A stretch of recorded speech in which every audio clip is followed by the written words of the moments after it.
வணக்கம் நண்பர்களே. நம்ம இன்னைக்கு பார்க்க இருக்கிறது மகர ராசி. மகர ராசிக்காரங்க பொதுவாகவே பொறுமைசாலிங்க. எந்த ஒரு செயலில் இறங்கினாலும் தீர ஆலோசித்து அதுக்கப்புறம் தான் அந்த செயல்லே இறங்குவாங்க. அப்படி இறங்கிட்டாங்கன்னா அதில் நிச்சயமாக வெற்றி பெறணும் அப்படிங்கிறதுக்காக கடுமையாக போராடக்கூடியவங்க தான். எப்பயுமே நேர்மறையான எண்ணங்களுக்கு அதிக முக்கியத்துவம் கொடுக்கக்கூடியவங்களும் நம்மளுடைய மகர ராசிக்காரங்க தான். எல்லாருக்கிட்டையும் விட்டு கொடுத்து போகணும், எல்லாரையும் அனுசரித்து போகணும் அப்படின்னு நினைக்கக்கூடியவங்களும் நம்மளுடைய மகர ராசிக்காரங்க தான். அப்படிப்பட்ட மகர ராசிக்காரங்களுக்கு இந்த ஜூன் மாதம் 30 நாட்களும் எப்படி அமைந்திருக்கு, தொழில் வியாபாரம் எப்படி அமையப்போகுது, குடும்ப வாழ்க்கை எப்படி அமையப்போகுது அப்படிங்கிறதெல்லாம் நம்ம இந்த வீடியோவில் முழுமையாக பார்க்கலாம். மகர ராசிக்காரர்கள் மேலும் உங்களுடைய வாழ்க்கை சிறப்பாக அமைய நீங்கள் எந்த கடவுளை வணங்கணும் அப்படிங்கிறது எல்லாமே நம்ம இந்த ஒரு வீடியோவில் விளக்கமாக சொல்லியிருக்கோம். நிச்சயமாக இந்த வீடியோ உங்களுக்கு பயனுள்ளதாக தான் இருக்கும். அதனால் இந்த வீடியோவை ஸ்கிப் பண்ணாமல் முழுமையாக பாருங்கள். நீங்கள் இப்போ தான் ஃபர்ஸ்ட் டைமாக நம்ம சேனலை பார்க்கறதா இருந்தால் நம்ம சேனலை சப்ஸ்கிரைப் பண்ணிட்டு கூடவே இருக்கிற பெல் ஐக்கானையும் கிளிக் பண்ணிக்கோங்க. அப்போ தான் நாங்கள் போடுற ஒவ்வொரு வீடியோவும் உங்களுக்கு நோட்டிஃபிகேஷனாக வரும். நீங்கள் மகர ராசிக்காரங்களாக இருந்தால் மறக்காமல் நம்மளுடைய சேனலுக்கு ஒரு லைக் கொடுத்துட்டு உங்களுடைய ஃப்ரெண்ட்ஸ் யாராவது மகர ராசியில் இருந்தாங்கன்னா அவங்களுக்கும் மறக்காமல் இந்த வீடியோவை ஷேர் பண்ணி விடுங்க. வாங்க நம்மளுடைய மகர ராசிக்காரர்களுக்கு இந்த ஜூன் மாதம் 30 நாட்களும் எப்படி அமைந்திருக்கு அப்படிங்கிறத பார்க்கலாம். அதுக்கு முன்னாடி ஸ்ரீ வாராகி அம்மன் ஜோதிட நிலை மூலிமா உங்களுக்கு இருக்கும் அனைத்து பிரச்சனைகளுக்கும் நல்ல ஒரு தீர்வு தந்துட்டுருக்கிறார் ஜோதிடர் பவன் நம்பூதிரி. அவர் மேலே ஸ்க்ரீனில் அவருடைய வாட்ஸ்அப் நம்பர் கொடுக்கப்பட்டிருக்கு. அந்த நம்பருக்கு கால் பண்ணி முன்பதிவு செய்துக்கோங்க. நிச்சயமாக உங்களுடைய பிரச்சனைக்கு நல்ல ஒரு தீர்வு வழங்குவார். வாங்க நம்மளுடைய மகர ராசிக்காரங்களுக்கு இந்த ஜூன் மாதம் 30 நாட்களும் எப்படி அமைந்திருக்கு அப்படிங்கிறத பார்க்கலாம். இந்த மாதம் உங்களுக்கு ஓரளவு நற்பலன்கள் அனைத்துமே கிடைக்கும். குடும்ப வாழ்க்கையில் ஒரு சில சின்ன சின்ன பிரச்சனைகள் ஏற்படுவதற்கான வாய்ப்புகளாக இருக்குது. கொஞ்சம் கவனமாக இருங்க. அனுசரித்து ரொம்ப ஏழ்மையாயிட்டேன் அப்படின்லாம் சொல்லாதீங்க. ஏன்னா இந்த டைமில் நீங்கள் கொஞ்சம் பொறுமையாக இருக்க வேண்டிய காலகட்டமாக தான் அமைந்திருக்கு. பிரச்சனைகளிலிருந்து விலகி இருப்பது கொஞ்சம் நல்லது. அதே மாதிரி எல்லா விஷயத்துலேயும் முன்னாடி போய் நிற்கிறத கொஞ்சம் அவாய்ட் பண்ணுறதும் நல்லது தான். பணிக்கு செல்பவர்களுக்கு வேலையில் ஒரு சின்ன சின்ன மாற்றங்கள் ஏற்படுவதற்கான வாய்ப்பெல்லாம் இருக்குது. அதே மாதிரி தொழில் செய்துகிட்டு இருக்கவங்களுக்கு அற்புதமான மாதமாக இது அமைந்திருக்கு. வரவு சிறப்பாக இருக்குது. ஓரளவுக்கு ஆதாயமும் நீங்கள் எதிர்பார்க்கலாம். செலவுகள் அதிகமாக இருக்கிறதுக்கான வாய்ப்பெலாம் இருக்குது. ஏன்னா சில பேர்லாம் தொழிலை விரிவுபடுத்தலாம் அப்படின்னு விரிவுபடுத்துவீங்க. அதன் மூலிமா கொஞ்சம் செலவுகளும் ஏற்படுவதற்கான வாய்ப்பெலாம் இருக்குது. மாணவர்கள் புதிய விஷயங்களை கற்றுக்கொள்வதில் ரொம்ப ஆர்வம் காட்டுவீங்க. அதற்கான வாய்ப்புகள்லாம் உங்களுக்கு கிடைக்கும். உங்களுடைய திறமையை நீங்கள் வெளிக்காட்ட இருக்கீங்க இந்த ஜூன் மாதத்தில். ராசியை சேர்ந்தவங்களுக்கு இந்த செவ்வாய் மற்றும் சனியின் அசுப பலன் காரணமாக சின்ன வசதி வாய்ப்புகள் எல்லாம் குறையறதுக்கான வாய்ப்பெல்லாம் இருக்குது. கொஞ்சம் கவனமாக இருங்க. மற்றவங்ககிட்ட பேசும்போது கவனமாக பேசுங்க. உங்களுடைய முன்னோர்கிட்ட பேசும்போது வீண் வம்பெல்லாம் வேண்டாம். பணி இடத்துலையும் வேலை பளு கொஞ்சம் அதிகமாக இருக்கும். மன அழுத்தமும் கொஞ்சம் அதிகமாக இருக்கிறதுக்கான வாய்ப்பெலாம் இருக்குது. கவனமாக இருங்க. உங்கள் வாழ்க்கை துணையுடன் தேவையற்ற வாக்குவாதங்களை கொஞ்சம் குறைச்சிக்கோங்க. வியாபாரத்துலேயும் ஒரு சில பற்றாக்குறைகளை நீங்கள் சந்திக்க வேண்டிய நாட்களாக இது அமைந்திருக்கு. அடிக்கடி உடல் நலத்தில் சின்ன சின்ன பாதிப்பெல்லாம் ஏற்படுவதற்கான வாய்ப்பெலாம் இருக்குது. கொஞ்சம் கவனமாக இருங்க. இதனால் வேலை பாதிக்கிறதுக்கான வாய்ப்பெலாம் இருக்குது. இந்த மாதத்தில் உங்களுக்கு மன நிம்மதி கொஞ்சம் சற்று குறைந்தே காணப்படும். இதனால் யோகா, தியான கிளாஸ் இந்த மாதிரி எங்கேயாவது போய் மன அமைதியை பெறுங்க. அதே மாதிரி செலவுகளை கொஞ்சம் கட்டுப்படுத்தினீங்க அப்படின்னாவே உங்களுக்கு மன நிம்மதி கிடைக்குங்க. ஏன்னா செலவுகள் தான் இந்த மாதத்தில் நிறைய இருக்குது. அதனாலேயே மனத்தில் ஒரு நிம்மதி இல்லாத புலம்பல் எந்நேரம் போயிட்டே இருக்கும். அதனால் முடிந்த அளவுக்கு உங்களுடைய செலவுகளை கொஞ்சம் கட்டுப்படுத்தினீங்க அப்படின்னா நிச்சயமாக நற்பலன்கள் அனைத்துமே கிடைக்கும். முடிந்த அளவுக்கு தியான கிளாஸ், யோகா கிளாஸ் போக முடியலங்கிற பட்சத்தில் ஆன்மீக தலங்களுக்கு சென்றுட்டு வாங்க. மனதில் ஒரு நிம்மதி பிறக்கும். பணத்தை பொறுத்த வரைக்கும் அடுத்தவங்களை நம்பி உதவி கேட்குறதோட சுயமாக நீங்கள் முன்னேறினீங்க அப்படின்னா நிச்சயமாக சாத்தியமான மாதமாக தான் இந்த ஜூன் மாதம் உங்களுக்கு அமையும். உங்கள் உத்தியோகத்திலையும் நல்ல ஒரு முன்னேற்றம் ஏற்படும். பொருளாதாரத்திலையும் நல்ல ஒரு முன்னேற்றம் ஏற்படும். உங்களுடைய தேவைகளை நீங்கள் நிறைவேற்றிக் கொள்வதற்கான வாய்ப்பெலாம் இருக்குது. ஏன்னா நீங்கள் சுயமாக எல்லா செயல்களிலையும் ஈடுபட்டீங்க அப்படின்னா இது எல்லாம் சாத்தியம்தான்.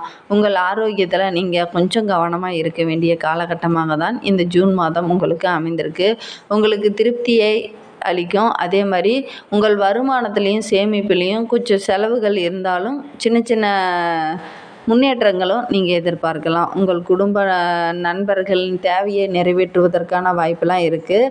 குடும்ப நண்பர்களின் தேவையை நிறைவேற்றுவதனால செலவுகள் கொஞ்சம் அதிகமாக இருக்கும். அதன் மூலிமா குடும்ப மகிழ்ச்சி நிலவுங்க. நீங்கள் பிறருக்கு கொடுத்த வாக்குறுதியை நிறைவேற்றி திருப்தி அடைவீங்க. நீண்ட தூரம் பயணம் காரணமாக செலவுகள் அதிகமாக இருக்கும். அதே மாதிரி தொழிலில் முதலீடு செய்கிறவங்களுக்கு கொஞ்சம் நஷ்டம் ஏற்படுவதற்கான வாய்ப்பெலாம் இருக்குது. புதிதாக ஏதாவது தொழிலில் முதலீடு செய்கிற மாதிரி இருந்ததுன்னா எல்லோரிடமும் விசாரித்துட்டு அதுக்கப்புறமேட்டுக்கு நீங்கள் முதலீடு செய்கிறது ரொம்பவும் நல்லது.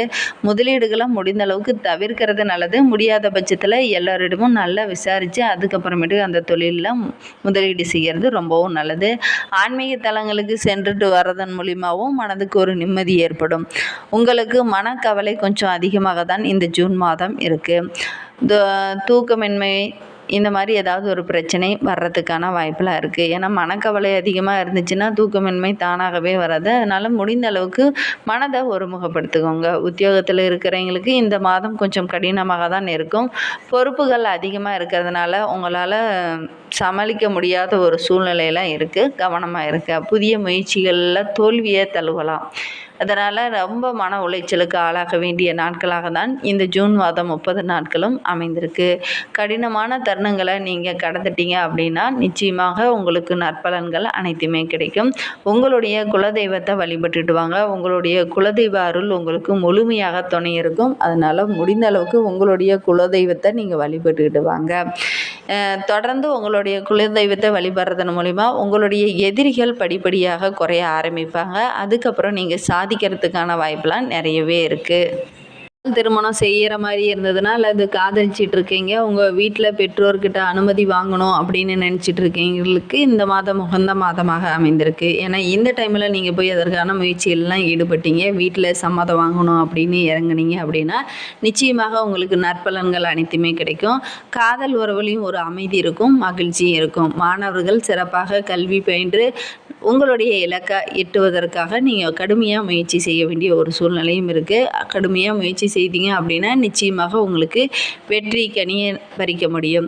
இந்த மாதத்தில் உங்களுக்கு ஏதாவது இடமாற்றம் ஏற்படுவதற்கான வாய்ப்பு இருக்குது. ஏன்னா ஏற்கனவே போன ஸ்கூல் இல்லாமல் வேறு ஸ்கூல் படிக்கிற மாதிரியோ அல்லது காலேஜில் புதிதாக ஒரு சேர்ற மாதிரியோலாம் இருக்கும். நீண்ட தூரம் பயணங்களை கொஞ்சம் கவனமாக பயணம் செய்கிறது ரொம்பவும் நல்லது. அதே மாதிரி பயணங்களின் போது வண்டி வாகனம் செல்லும்போது ரொம்ப கவனமாக செல்வது ரொம்பவும் நல்லது.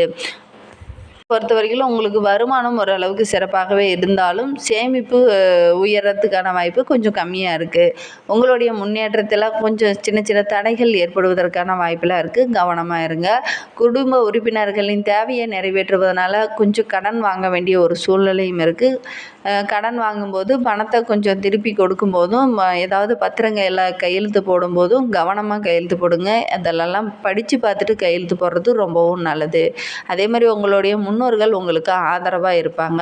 நீண்ட கால சேமிப்பெல்லாம் நீங்கள் இப்போ செலவழிச்சிட்டிங்க அப்படின்னு செலவழிக்கிறதுக்கான வாய்ப்பெலாம் இருக்குது. கொஞ்சம் கவனமாக இருக்கிறது நல்லது. உங்களுடைய சொந்த ஊரில் இருக்கும் சொத்தை விற்று பணம் பெறும் வாய்ப்பும் இருக்குது. உங்களுக்கு திருப்தியை அளிக்கும் வகையில் இந்த மாதம் இருந்தாலும் சின்ன சின்ன நஷ்டங்கள் ஏற்படுவதற்கான வாய்ப்பெலாம் இருக்குது. கொஞ்சம் கவனமாக இருக்கிறது நல்லது. நீண்ட தூரம் பயணம்லாம் செல்வதற்கான வாய்ப்பெலாம் இருக்குது. அதெல்லாம் கொஞ்சம் தவிர்க்கிறது நல்லது. ஏன்னா இந்த டைமில் உங்களுக்கு கிரகநிலை சரியாக அமையாதனால கொஞ்சம் நீண்ட தூரம் பயணத்தெல்லாம் அவாய்ட் பண்ணுறது ரொம்பவும் நல்லது. மேலும் உங்களுடைய வாழ்க்கை சிறப்பாக அமைவதற்கு நிதியை பெருக்குவதற்கு கருப்பு சாமியை வழிபட்டுட்டு வாங்க. உங்களுடைய பொருளாதாரத்தில் நல்ல ஒரு முன்னேற்றம் ஏற்படும். உத்தியோகத்தில் இருக்கிறவங்களுக்கு சிரமங்களை கொஞ்சம் தவிர்க்கிறதுக்கு செயலில் மட்டும் கவனம் செலுத்துங்க. பொறுமையை கடைபிடித்தீங்க அப்படின்னா அடுத்த 30 நாட்களுமே உங்களுக்கு சிறப்பான நாட்களாக தான் அமைந்திருக்கு. புதிய முயற்சியில் கொஞ்சம் தோல்வியை அடையிறதுக்கான வாய்ப்பெலாம் இருக்குது. கவனமாக இருங்க. உத்தியோகத்துலேயும் கொஞ்சம் சிரமங்களை நீங்கள் சந்திக்க வேண்டிய ஒரு சூழ்நிலை இருக்குது. வேலையை இழக்கும் அபாயம் கூட ஏற்படும். மேலதிகாரிகளிடம் ஒரு சில கடுமையான வார்த்தைகளை வாங்க வேண்டிய ஒரு சூழ்நிலையும் இருக்குது. கவனமாக இருப்பது நல்லது. தொழிலில் நல்ல ஒரு முன்னேற்றம் இருந்தாலும் நீங்கள் கடுமையாக உழைத்தால் மட்டுமே அதில் நல்ல ஒரு பலன் கிடைக்கிறதுக்கான வாய்ப்பெல்லாம் இருக்குது. அதே மாதிரி மாணவர்களை பொறுத்தவரைக்கும் கொஞ்சம் கவனமாக இருக்க வேண்டிய காலகட்டமாக தான் இருக்குது. புதிதாக காலேஜில் அட்மிஷன் போடுற மாதிரி இருந்துச்சுன்னா சந்திராஷ்டம நாட்களில் கொஞ்சம் அவாய்ட் பண்ணிவிட்டு மற்ற நாட்களில் நீங்கள் அட்மிஷன் போடுறது ரொம்ப நல்லது. இந்த ஜூன் மாதத்தில் உங்களுக்கு 14, 15, 16 ஆகிய 3 தேதிகளும் சந்திராஷ்டமம் இருக்குது. அன்றைய தினம் நீங்கள் புதிய முயற்சி எதிலையும் ஈடுபடாமல் இருக்கிறது நல்லது. அதிர்ஷ்டமான நாட்கள் அப்படின்னு பார்த்தா 5, 16, 20, 26, 27, 30 ஆகிய நாட்கள் உங்களுக்கு அதிர்ஷ்டமான நாட்களாக அமைந்திருக்கு. இந்த நாட்களில் நீங்கள் ஏதாவது புதிதாக அட்மிஷன் போடுற மாதிரி இருந்துச்சுன்னா அட்மிஷன் போடுறது ரொம்பவும் நல்லது. இந்த மாதிரி பயனுள்ள தகவலை நீங்கள் தொடர்ந்து கேட்கணும்னு நினச்சிங்கன்னா நம்ம சேனலை சப்ஸ்கிரைப் பண்ணிட்டு கூடவே இருக்கிற பெல் ஐக்கானையும் கிளிக் பண்ணிக்கோங்க. அப்போ தான் நாங்கள் போடுற ஒவ்வொரு வீடியோவும் உங்களுக்கு நோட்டிஃபிகேஷனாக வரும். Thank you friends.